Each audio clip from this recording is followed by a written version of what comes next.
Salam dostlar, bugün sizinle birlikte kebap hazırlayıram. Bugün ben kebap pişirirəm. Əldibatlarım buradadır. İstop da sıkacağım. Bak, cızbı kesiz var. Tuz. Sonra bu kadar duruya katacağız. Ki qəşəng parlasın. Hem parlasın, hem de ki qəşəng olsun da qəşəng çıkabilir. Görsün de parlayır. Burası but var ya uşaqlar. But tərəfi pişiririk uşaqlar. Bir balaca burada tomat əldə edirəm. Və sonra qatıq sosun. Sonra istəsəz mayonez nə istəyirsiniz tökə bilərsiniz. Mənim qatıq xoşladığıma görə qatıqdan edirəm. Bu qədər də qatıq əlavə edirəm içinə. Bunu gözəlcə belə qarışdırıram əlimlə.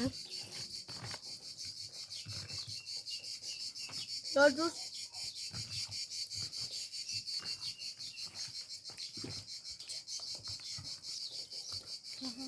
Siz istəsəz çekiyotu da əlavə edə bilərsiniz. Və gördüyünüz kimi hazırladır. Oldu. Arzular pisi burada. İnşallah bugün mənim ad günümdür. Ad günümü təbrik edənlərin hamısına çox sağ olsunlar. İndidən dediyim.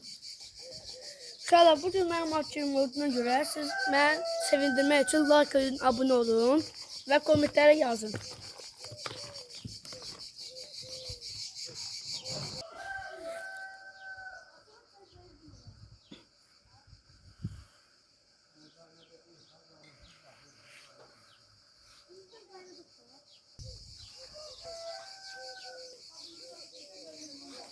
Kebap sayılıyram indi.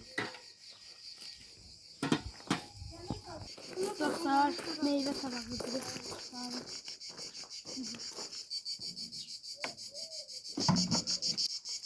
İnşallah yegane hakkı bu. Çünkü en güzel olur.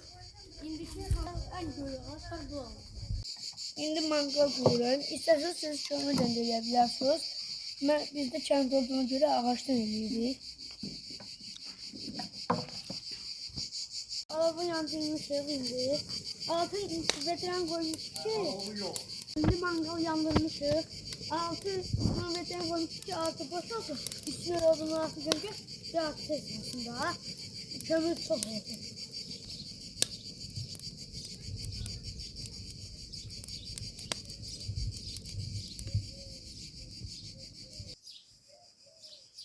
Yarım saat olar ki su çəkib özünə. Yarım saat olar ki gözlətdik. Özünə daha gəlib. İndi bu salıb atacağıq mangala.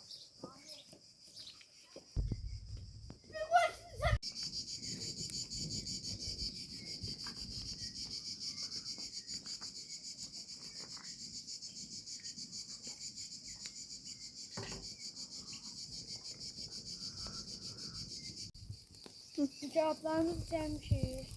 Kızıdırıq, pişiririk. Badımcan, pamukdur. Bunlar karışmalıdır. Bu dostum alıdır. Ona görə də bunu şey ediyoruz. İşte yerə çalır. Çalabını iyi. Biber, pomidor da güzeldir. Bunu da koyuruq.